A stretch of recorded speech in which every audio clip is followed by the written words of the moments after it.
மனித ஜாதி பிறர் வயிறிலேயே சிரிப்பவர்கள் மிருக ஜாதி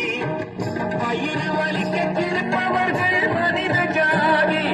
பிறர் வயிறிலேயே சிரிப்பவர்கள் மிருக ஜாதி மனிதன் என்ற போர்வையில் மிருகம் வாழும் நாட்டிலே நீதி என்றும் நேர்மை என்றும் எழுதி வைப்பார் ஏட்டிலே எழுதி வைப்பார் ஏட்டிலே